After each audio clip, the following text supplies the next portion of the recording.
नमस्कार दोस्तों, मैं एडवोकेट राजन कुमार प्रसाद। जैसा कि आप जानते हैं कि मैं जो भी इलेक्शन हो रहे हैं आज की डेट में दिल्ली डिस्ट्रिक्ट कोर्ट्स और हाई कोर्ट में, मैं कोशिश कर रहा हूं उनके जो नेता जो लोग खड़े हुए हैं इलेक्शन में, मैं कोशिश कर रहा हूं उनका एक एक्सक्लूसिव इंटरव्यू लेकर आऊं जिसमें कि वो अपने लड़ने के मुद्दे और किस वजह से वो उस पोस्ट पर आना चाह रहे हैं, उनके क्या क्या मुद्दे हैं, उन चीज़ों के बारे में हम जानकारी लेना चाहते हैं, जिससे कि पूरी वकील समाज को पता चल सके कि किस कोर्ट में किस तरह की परेशानियां हैं, किस तरह के दिक्कतें आ रही हैं। इसके बारे में आज हमारे साथ जुड़ चुके हैं शेखर भाई। शेखर भाई साकेत के प्रैक्टिशनर हैं और आज प्रेसिडेंट पद के लिए फाइट कर रहे हैं, प्रेसिडेंट पद पर लड़ रहे हैं। चलिए मिलते हैं शेखर भाई से, बात करूंगा शेखर भाई से। शेखर भाई, आप प्रेसिडेंट पद पे आ रहे हैं, मैं जानना चाहूंगा किन किन मुद्दों को लेकर, क्या क्या मुद्दे हैं आपके चुनाव लड़ने के और क्या क्या चेंजेस आप अगर जीतते हैं या साकेत कोर्ट के एडवोकेट्स अगर आपको जिताते हैं तो क्या क्या चेंजेस आप लेकर आएंगे और किस तरह की भलाई का काम उनके लिए आप करेंगे। राजन भाई, सबसे पहले आपको और आपके सभी दर्शकों को मेरा नमस्कार। देखिए, मैं साकेत कोर्ट जब से बनी है, मैं यहाँ का एक फाउंडर मेंबर हूँ और मैं अपना पिछला चुनाव 2012 में, लगभग आज से 13 साल पहले लड़ा था। उसके बाद बाहर राजनीति में मैं कभी भी सक्रिय नहीं रहा। लेकिन यहाँ साकेत बार के जो हालात हैं, हालात से मेरा मतलब ये है कि साकेत बार एसोसिएशन जब बनी तो उसका एक कॉन्स्टिट्यूशन है। उस कॉन्स्टिट्यूशन में सारे प्रोविजंस दिए गए हैं कि एक बार किस टर्म के लिए चुनी जाएगी, वो 1 साल के लिए चुनी जाती है। उसमें आरओ टीम की अपॉइंटमेंट कैसे होगी इलेक्शन कंडक्ट करवाने के लिए, उसका जीबीएम कैसे कॉल किया जाएगा, ये सारी चीजें साकेत बार के कॉन्स्टिट्यूशन में लिखी हुई। पर राजन भाई, अनफॉर्चुनेटली आज तक 6 बार चुनाव हो चुके हैं और एक भी बार ऐसी नहीं आई है जिसने कॉन्स्टिट्यूशन को फॉलो किया। उनका कॉन्स्टिट्यूशन से कोई मतलब नहीं, कोई 2.5 साल काट के जा रहा है 1 साल के टर्म में, कोई 3 साल, कोई 4 साल, कोई 5 साल। अभी भी पिछले चुनाव 2021 में हुए थे, अब हम 2025 में आ गए। तो ये चीजें देखकर मन बड़ा व्यथित होता था कि यहाँ पर जो राजनीति चल रही है वो साकेत बार में जो स्पेशली प्रधान पद पे, मैं इस पोस्ट पे, प्रेसिडेंट पोस्ट पे इसलिए कंटेस्ट कर रहा हूँ कि पिछले 14-15 सालों में सिर्फ 3 व्यक्तियों का उस पर कब्जा है जो रोटेशन से आते हैं, जिनका साकेत बार के कॉन्स्टिट्यूशन से कोई लेना देना नहीं है।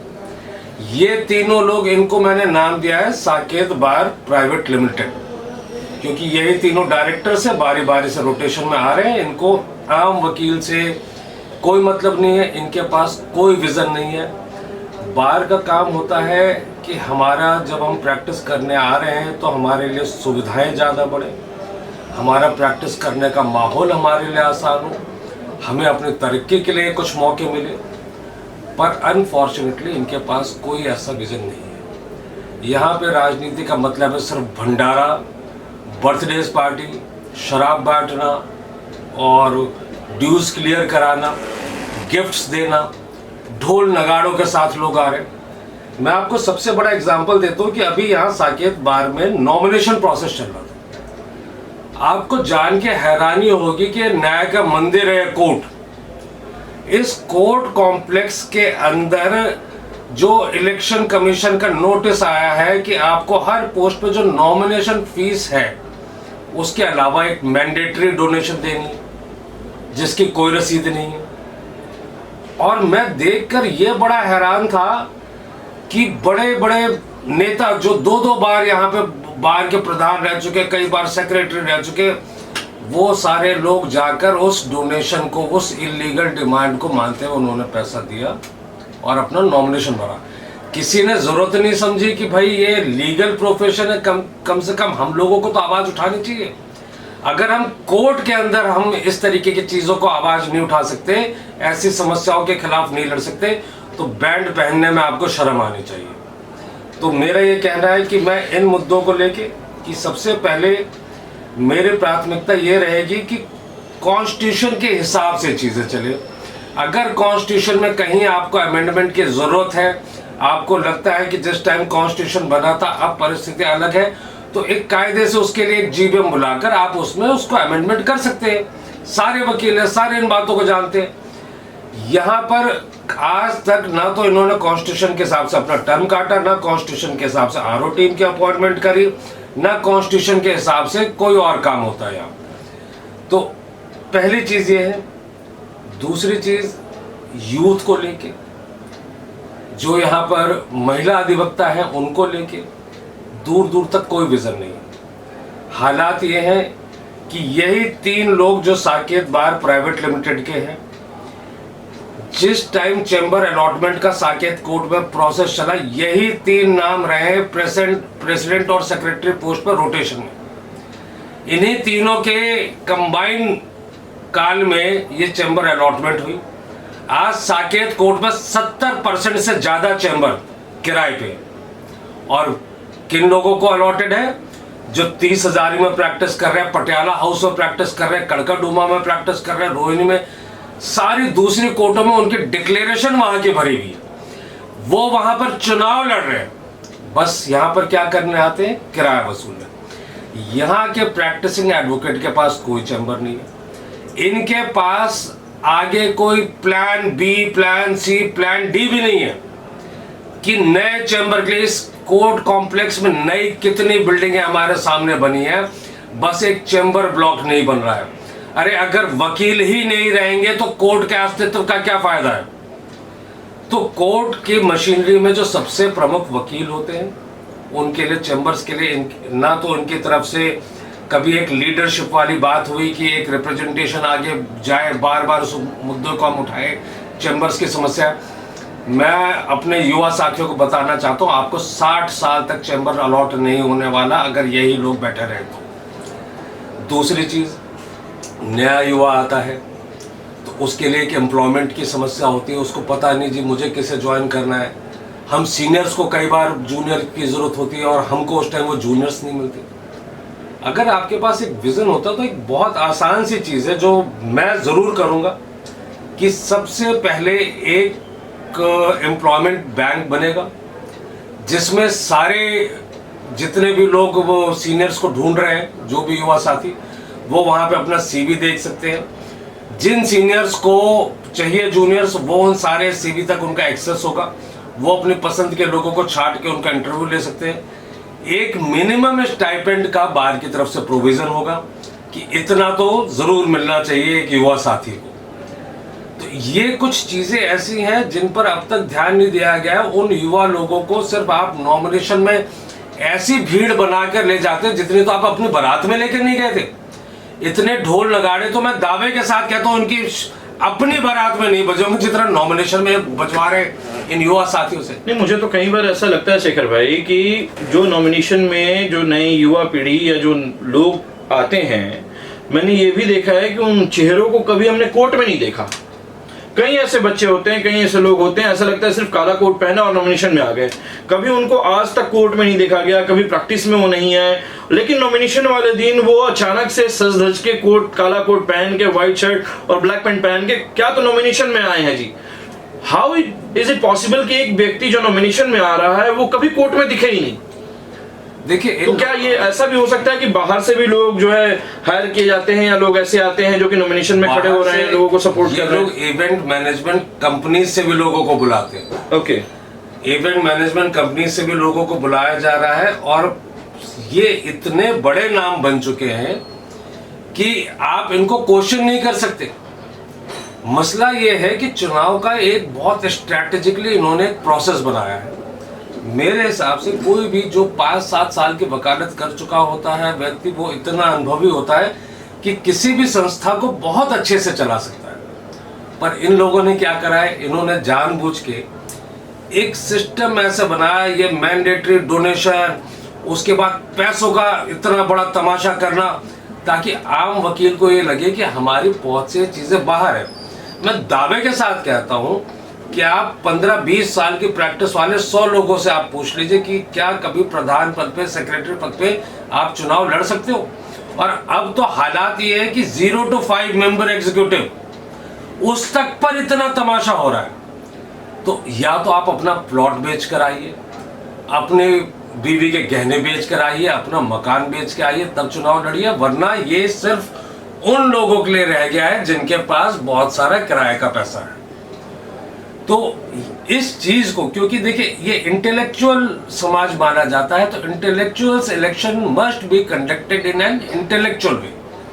ये 2012 में भी इसी बात को मैं कह रहा था और मैं आज भी उसी बात पे कायम हूं। मेरा चुनाव लड़ना मेरे अपने इंडिविजुअल के लिए जरूरी नहीं है। मैं खुद एक वोटर रहा हूं, यहाँ का एक सदस्य हूं। ये जो वोटर समाज है उसका आक्रोश हूं, जो मैं आज ये मेरा नॉमिनेशन है उस वोटर समाज का ही आक्रोश है। तो जो मुद्दे आपने बताए भाई, वो मुद्दे आपने सिंपली जो है 3-4 चीज़ों को लेकर मुझे बताया, जैसे कि युवा पीढ़ी के लिए जो जॉब प्रोफाइल है, या फिर चैम्बर के लिए अलॉटमेंट है, या फिर जो हमारा कॉन्स्टिट्यूशन, बार एसोसिएशन का जो कॉन्स्टिट्यूशन है उसको फॉलो ना करना, ये सारे मुद्दे आपके रहेंगे इस चुनाव में। अगर जीतते हैं तो इन सब चीज़ों में चेंज करेंगे। लेकिन मैं एक चीज़ जानना चाहूँगा, कहते हैं बदलाव ही प्रकृति की नियति है। जब भी बदलाव होता है तो प्रकृति उसमें पूरा साथ देती है और बदलाव करने से ही नई ऊर्जा का निर्माण होता है और नए लोगों का निर्माण होता है, नए भविष्य का निर्माण होता है। मैं ये जानता हूँ और अच्छी तरह जानता हूँ, क्योंकि हमने अपने आसपास बहुत सारी चीज़ों में ऐसी चीज़ें देखी हैं। शेखर भाई, कुछ और बताना चाहेंगे आप? मैं इसके अलावा एक जो हमारी अधिवक्ता बहनें हैं उनके बारे में एक बात बताना चाहता हूँ कि आज तक यहाँ जो लीडरशिप चल रही है वो जानबूझ के महिलाओं को राजनीतिक प्रक्रिया से बिल्कुल अलग थलग रखने की एक इनकी स्ट्रेटेजी चल रही है। इस साकेत बार प्राइवेट लिमिटेड ने, मैं आपको एग्जांपल देता हूं, इस बार मेरे ख्याल 30 से ज्यादा आरओ बने हुए हैं जी। ये आरओ, इनमें से पूरी कोर्ट को पता है कि जीबीएम जैसी कोई चीज नहीं थी। वो एग्जीक्यूटिव के अंदर से सेक्रेटरी हर बार आके पर्चा पढ़ते हैं जिसमें प्रधान की पूरी सहमति होती है। इनमें से एक भी महिला नहीं है। और इसको छोड़िए, पिछले चुनाव में 25 आरओ थे, फिर से एग्जीक्यूटिव के हाथ में डिसीजन था, एक भी महिला नहीं। उससे पिछले चुनाव में 17 आरओ थे, तब कोई और प्रधान। ये तीनों लोग जो है साकेत बार प्राइवेट लिमिटेड के, यही लोग, यही तीनों डायरेक्टर्स पिछले 3 चुनाव में रहे। और मजे की बात क्या, तीनों ने किसी महिला को इस लायक नहीं समझा कि उनको आरओ टीम में जगह दे। और आपको एक बड़ा मजेदार किस्सा बताता हूं कि यह हालात तब है जब वर्तमान प्रधान विनोद शर्मा जी जब पहली बार चुनाव जीते, उस टाइम पर आरओ एक महिला थी। लेकिन राजन जी, इस बात में मेरी शिकायत उन महिला नेत्रियों से भी है, उन हमारी महिला अधिवक्ता बहनों से भी है जो खुद इस चीज को देख रही हैं, उससे पीड़ित हो रही है, लेकिन उसके खिलाफ आवाज नहीं उठा रही है। मेरी उस टाइम भी वीडियो आई जब किसी महिला उम्मीदवार को जगह नहीं मिली आरओ टीम में, मैं तब भी आवाज उठाता रहा। लेकिन महिलाओं को आपको रिप्रेजेंटेशन देना पड़ेगा और महिलाओं को भी ये बात समझनी है कि जब आप वोट देने जाएं तो ध्यान रखिएगा कि ये वही लोग हैं, जब महिला डीजे होती है कोर्ट में जाके सर झुकाते, लेकिन साथ में अपने कुलीग साथी महिला को कभी भी ये जगह नहीं देते, उसको इस लायक नहीं मानते कि चुनाव कंडक्ट करवा सकते हैं। तो आपको इस टाइम अपनी आवाज खुद उठानी पड़ेगी। इसके अलावा राजन भाई, एक चीज सबसे बड़ी क्या है कि ये साकेत बार प्राइवेट लिमिटेड के तीनों लोग ये हमारे पैसों से चुनाव लड़ रहे हैं। आपको पता है पिछली बार एक आरओ टीम बनी 25 लोगों की। एक परंपरा है कि जब भी आरओ टीम चुनाव कंडक्ट करवाती है, बहुत सारा अपना टाइम उसमें लगाती है, अपने प्रैक्टिस छोड़कर वहां चुनाव कंडक्ट करवाने में निस्वार्थ सेवा है। उसके लिए एक मोमेंटो देने की परंपरा थी। पिछली आरओ टीम में से सिर्फ 7 लोगों को वर्तमान एग्जीक्यूटिव ने गुप्त रूप से मोमेंटो दिया, ऐसा मेरे जानकारी में। अब ऐसा क्यों है? उन 7 लोगों ने आपके लिए क्या किया ऐसा चुनाव में, और बाकी लोगों को क्यों नहीं दिया? और मजे की बात क्या है कि इनके पास युवाओं को लेके उनको स्टाइपेंड देना या किसी और चीज को लेके कोई विजन नहीं है, बट अपने खास लोगों को एक होली मिलन समारोह का मोमेंटो पूरे कोर्ट में बांटा इन्होंने। सभी वकीलों को नहीं, जो इनके अपने खास थे, ताकि उनसे वोट बने। मोमेंटो किसके पैसे के थे? मेरे और आपके पैसों के थे। किनको गए? किसी व्यक्ति विशेष को चुनाव जिताने के लिए गए। तो आपको समझना है आपके पैसों से चुनाव लड़ा जा रहा है। यहाँ पर चीजें जुडिशियल क्लासेस कंडक्ट होती है। मेरा ये मानना है, ये एक बहुत महत्वपूर्ण मुद्दा है कि हमारे वकील समाज में हमारे लिए सेमिनार होने चाहिए। हम कई बार लॉ इतना एक वास्ट सब्जेक्ट है कि हर चीज हर वकील नहीं जान सकता, तो कई बार हम भी नई चीजों को जानना चाहते हैं, तो वकीलों के लिए आप सेमिनार कंडक्ट कर सकते हैं। और हम में से ही बहुत सारे लोग बहुत सारे विषयों के एक्सपर्ट हैं। नए लॉ पर तो ऐसे भी चाहिए हमें, नए लॉ पर तो अभी तक पकड़ इतनी ज्यादा बनी नहीं है। यहाँ तक कि जजेस भी आज की डेट में जब हम कोर्ट में अपीयर होते हैं तो नए लॉ के ऊपर कई बार जजेस को बुक उठाना पड़ता है, या कई बार वही हमसे पूछ लेते हैं कि वकील साहब ये सेक्शन क्या कहता है, तो हम उनको असिस्ट करते हैं। आज की डेट में नए जो वकील आ रहे हैं या जो पुराने वकील भी हैं, पूरा लॉ चेंज होने के कारण जो है क्रिमिनल लॉ, उसमें बहुत सारी परेशानियां जो हैं क्रिएट हो गई हैं और लोगों को बहुत ज़्यादा असुविधाएं हो रही हैं। इस पर सेमिनार, इस पर क्लासेस बहुत ज़्यादा जरूरी हो गई हैं। रही बात, शेखर भाई ने नारी सशक्तिकरण की भी बात कही, बहुत अच्छा मुद्दा है। मैं चाहूँगा कि शेखर भाई जीत कर आएँ और एक अच्छे बहुमत के साथ जीते बार में, ताकि नए नए चेंजेस आ सकें। मैं इनको फिर से एक बार ऑल द बेस्ट कहूँगा और मैं चाहता हूँ कि ये आएँ जीत कर और बार में नए नए सुधार और नई नई चीज़ें जो हैं चेंज हों, क्योंकि मैंने बताया कि बदलाव ही नियति है और नियति, प्रकृति जो है बदलाव हमेशा चाहती है। बहुत बहुत धन्यवाद शेखर भाई, आपने अपना समय दिया। इसी के साथ बहुत बहुत धन्यवाद। All the best.